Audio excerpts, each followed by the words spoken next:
우리에게 주시는 하나님의 말씀은 요한복음 7장 53절로 8장 11절까지의 말씀입니다. 요한복음 7장 53절로 8장 11절까지의 말씀입니다.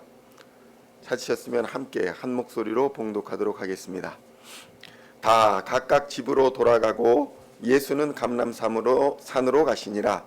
아침에 다시 성전으로 들어오시니 백성이 다 나아오는지라 앉으사 그들을 가르치시더니 서기관들과 바리새인들이 음행 중에 잡힌 여자를 끌고 와서 가운데 세우고 예수께 말하되 선생이여 이 여자가 간음하다가 현장에서 잡혔나이다. 모세는 율법에 이러한 여자를 돌로 치라 명하였거니와 선생은 어떻게 말하겠나이까. 그들이 이렇게 말함은 고발할 조건을 얻고자 하여 예수를 시험함이로라. 예수께서 몸을 굽히사 손가락으로 땅에 쓰시니 그들이 묻기를 맞이 아니하는지라. 이에 일어나 이르시되 너희 중에 죄 없는 자가 먼저 돌로 치라 하시고 다시 몸을 굽혀 손가락으로 땅에 쓰시니 그들이 이 말씀을 듣고 양심의 가책을 느껴 어른으로 시작하여 젊은이까지 하나씩 나가고 오직 예수와 그 가운데 섰는 여자만 남았더라. 예수께서 일어나사 여자 외에 아무도 없는 것을 보시고 이르시되 여자여 너를 고발하던 그들이 어디 있느냐? 너를 정죄한 자가 없느냐? 대답하되 주여 없나이다. 예수께서 이르시되 나도 너를 정죄하지 아니하노니 가서 다시는 죄를 범하지 말라 하시니라. 아멘. 할렐루야. 오늘은 요한복음 7장 53절로 8장 11절까지의 말씀을 본문으로 은혜로 사는 인생이라는 제목으로 하나님의 말씀을 함께 나누고자 합니다. 성도 여러분, 오늘 본문의 배경은 초막절 명절 끝날 예루살렘 성전입니다. 바로 전날까지만 해도 호산나 라바라고 해서 하나님이 우리를 구원해 주셨다 큰 소리로 찬양하며 자신의 죄를 속해 주신 그 하나님의 놀라운 은혜를 찬양했던 날이 지나고 그 다음날 아침이 된 것입니다. 예수님께서 성전에서 백성을 가르치고 계실 때에 갑자기 사나운 무리가 성전 마당을 거칠게 가로질러 들어옵니다. 그들은 서기관들과 바리새인들이었습니다. 그리고 그들 손에는 음행 중에 현장에서 잡힌 한 여인이 붙잡혀 있었습니다. 요한복음 8장 3절로 5절의 말씀을 함께 봉독하겠습니다. 서기관들과 바리새인들이 음행 중에 잡힌 여자를 끌고 와서 가운데 세우고 예수께 말하되 선생이여 이 여자가 간음하다가 현장에서 잡혔나이다. 모세는 율법에 이러한 여자를 돌로 치라 명하였거니와 선생은 어떻게 말하겠나이까. 성도 여러분 어떻습니까? 큰 호산나 라바의 날에 이 사람들은 함께 찬양하고 하나님을 예배하고 축제를 즐기기는커녕 예수님을 사로잡을 뭔가 구실을 찾으려 이리저리 돌아다니고 있었던 것 같습니다. 그리고는 한 여인을 붙잡아가지고 그 사람을 여러 사람 가운데 세워서 수치심을 극대화시킵니다. 그리고 예수님께 오늘 질문합니다.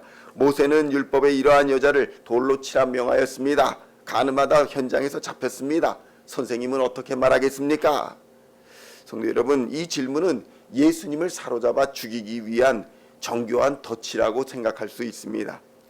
왜 그렇습니까? 만약에 예수님이 율법대로 돌로 쳐라 이렇게 하면 예수님이 늘 말씀하시던 사랑과 용서, 이것은 거짓이고 위선이 되어버립니다. 당시 그리고 사형 집행권을 가지고 있었던 로마법을 어기게 되는 것입니다. 돌로 치라라고 하면은 당시 법은 로마의 법을 따르고 있었는데 당신이 사형 집행을 사사로이 하는 겁니까? 이렇게 틈을 내줄 수 있었다는 것입니다. 그리고 반대로 돌로 치지 말라 이렇게 말을 하면 유대인의 기준인 모세의 율법을 어기는 것이 되지 않겠습니까? 그러니까 이단자다, 저 사람은 사입이다 이렇게 말할 틈을 주게 되는 것입니다.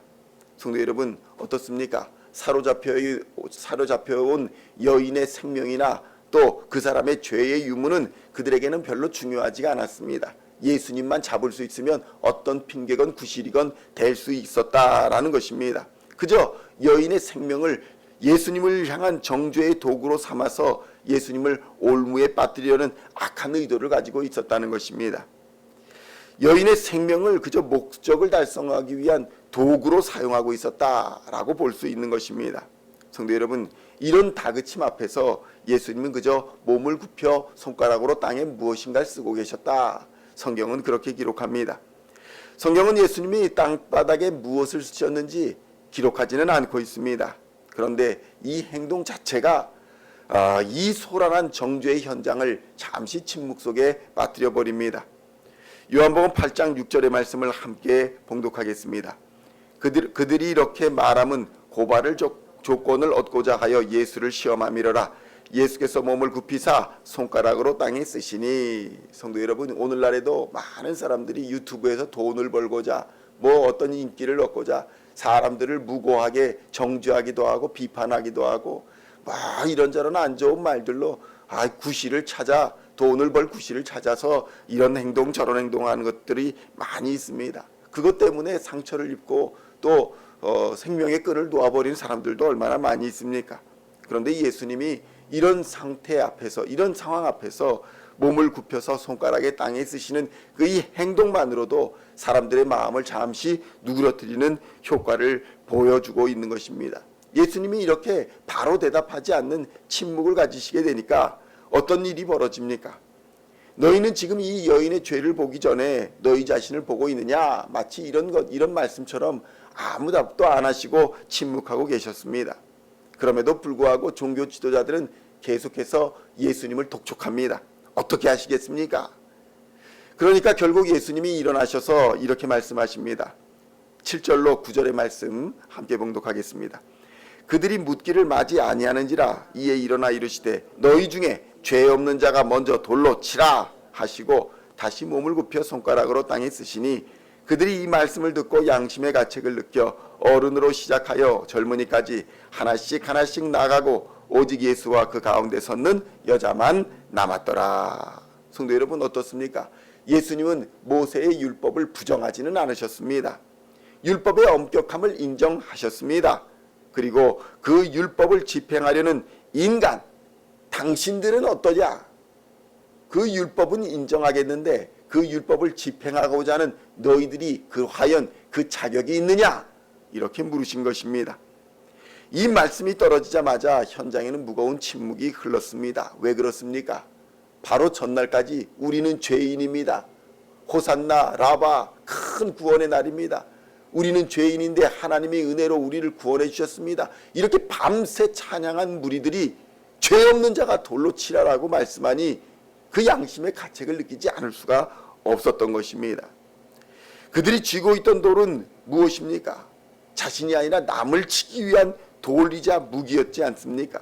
그런데 오히려 죄 없는 자가 돌로 치라라고 하시는 예수님의 말씀은 그 돌을 쥐고 있는 사람들이 자신의 양심을 찌르는 화살이 되었다는 것입니다. 이 돌로 저 사람을 치려고 했는데 죄 없는 자가 돌로 치라니 이 돌이 오히려 자신을 치는 돌이 되었던 것입니다. 그러자 어른으로 시작하여 젊은이까지 하나씩 하나씩 그 자리를 떠나갔다라고 성경이 기록합니다. 결국 무엇입니까? 인생을 오래 산 어른일수록 자신의 죄가 얼마나 크다는지 스스로 잘 알고 있지 않겠습니까? 자신이 지은 죄의 무게가 더 크다가 더 무겁다라는 사실을 잘 알고 있었기 때문에 먼저 어른으로 시작하여 돌을 내려놓고 결국 젊은이들까지도 자신의 죄의 무게를 깨닫고 돌을 내려놓았던 것입니다. 성도 여러분, 어떤 학자가 이런 실험을 했답니다. 숲속에 벌과 파리를 같이 두는 실험이랍니다. 벌이 온종일 숲을 돌아다니면서 향기로운 꽃과 달콤한 꿀이 어디 있는가, 이 냄새를 맡으면서 꽃과 꿀을 찾아서 돌아다녔답니다. 그런데 반면에 파리는 어땠을까요? 파리는 같은 숲속을 날아다니면서도 썩은 쓰레기가 어디 있는가, 동물의 배설물이 어디 있는가, 상처난 곳이 어디 있는가, 이곳만을 찾아가지고 돌아다녔다는 것입니다. 똑같은 세상, 똑같은 환경 속에 살면서도 벌은 아름다움과 생명을 찾아내는 그런 길을 갖고 파리는 추함과 부패, 죽음을 향한 길을 찾아내더라는 것입니다. 그렇다면 성도 여러분, 오늘 우리는 어떤 시선으로 삶을 살아가고 있습니까? 또 세상을 바라보고 있습니까? 결국 사람들은 다 떠났습니다. 예수님의 이 말씀을 듣고는 돌을 내려놓고 떠납니다. 예수님과 그 가운데 여인만 남았습니다. 비참하게 고개를 숙이고 처형만을 기다리던 이 여인에게 예수님이 물으십니다. 10절로 11절까지의 말씀 함께 봉독하겠습니다. 예수께서 일어나사 여자 외에 아무도 없는 것을 보시고 이르시되 여자여 너를 고발하던 그들이 어디 있느냐 너를 정죄한 자가 없느냐 대답하되 주여 없나이다. 예수께서 이르시되 나도 너를 정죄하지 아니하노니 가서 다시는 죄를 범하지 말라 하시니라. 아멘. 성도 여러분, 우리는 여기 이 여인과 예수님의 대화 속에서 중요한 영적 원리 하나를 발견하게 됩니다. 예수님은 뭐라고 말씀하십니까? 네가 앞으로 죄를 더 이상 짓지 않으면 내가 정죄하지도 않겠다, 이렇게 조건부로 말씀하지 않으셨다는 것입니다.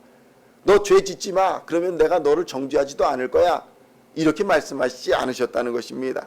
무엇이라 말씀합니까? 나도 너를 정죄하지 않겠다. 용서가 먼저라는 것입니다. 그러니 너도 가서 다시는 죄를 범하지 말라. 용서를 받았으니 이제 삶의 변화를 가지고 살아라. 그러니까 용서가 먼저고 삶의 변화가 그 다음이라는 영적 원리를 우리에게 가르쳐 주는 것입니다. 그래서 우리가 교회에 오면 야, 저 사람 예수 믿는다면서 왜 이렇게 안 변해? 당연한 겁니다. 하나님의 용서가 먼저이기 때문에 우리는 죄의 거짓된 흔적을 가지고 살 수밖에 없는 것입니다. 그리고는 은혜대로 우리가 받은 은혜에 감사하면서 이제 삶의 변화를 추구하고 살아야 한다는 영적 원리를 우리에게 가르쳐주고 계시는 것입니다. 세상의 법은 어떻습니까? 죄를 지으면 벌을 주고 통제하려고 합니다. 그러나 하나님의 은혜는 무엇입니까? 조건이 없습니다. 조건 없는 은혜와 용서와 사랑으로 인간의 깨어진 내면을 치유하여 주시는 것입니다. 그리고 스스로 죄를 멀리하도록 만들어주는 힘, 그것이 바로 은혜인 것입니다. 결국 이 여인은 그날 정죄의 돌멩이가 아니라 예수님이 베푸시는 전적인 은혜 때문에 완전히 새로운 삶을 시작하게 된 것입니다. 그렇다면 성도 여러분, 오늘 우리는 어느 자리에 서 있습니까? 남을 정죄하기 위해 손에 돌을 든 사람으로 서 있습니까? 아니면 죄와 허물로 가득 차 사람들의 시선에 두려워 떨며 주님 앞에 서 있습니까? 우리 중 누구도 다른 사람에게 돌을 던질 자격이 있는 사람은 없습니다.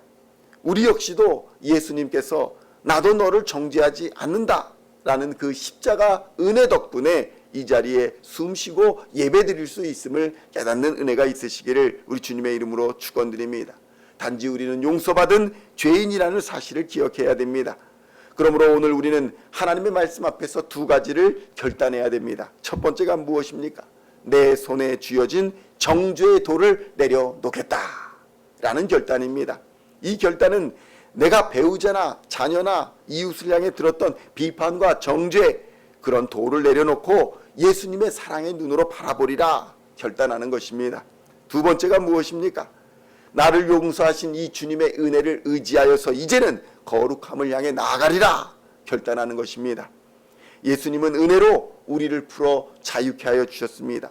그리고는 다시는 죄를 범하지 말라라고 말씀하십니다.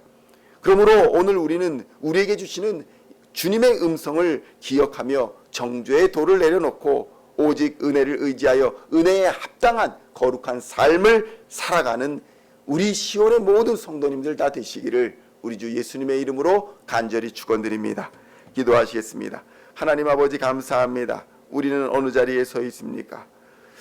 벌의 눈으로 세상을 보고 있는지 파리의 눈으로 세상을 바라보고 있는지 이 시간 깨닫게 하여 주시니 감사합니다. 우리 손에 쥐어진 정죄의 돌이 있다면 그 돌 다 내려놓고 예수님의 은혜와 사랑의 눈으로 바라보리라 결단하는 시간 되기를 원합니다.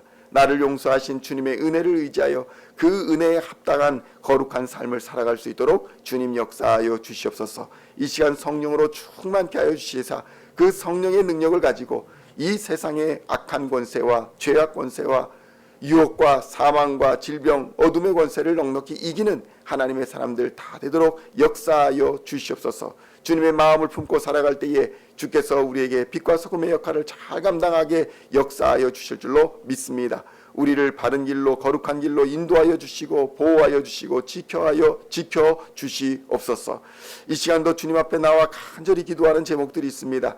때를 따라 역사하여 주시고 반드시 우리가 예수의 이름으로 기도할 때에 들어 역사하시고 응답하여 주심을 믿고 기도합니다. 주님께서 함께하여 주시고 거룩한 날을 기다리며 주님의 임재를 소망하며 주님 다시 오실 날을 기다리며 간구하며 고백하는 우리 시온의 모든 성도들에게 주님 은혜 베풀어 주시고 동일한 사랑으로 역사하여 주시고 치유하여 주시고 회복시켜 주시어서 주께서 맡기신 사명 잘 감당하는 우리 시온의 성도들 다 되게 하여 주시옵소서. 감사를 드렸고 우리를 구원하신 우리 주 예수 그리스도의 이름으로 간절히 기도하옵나이다. 아멘.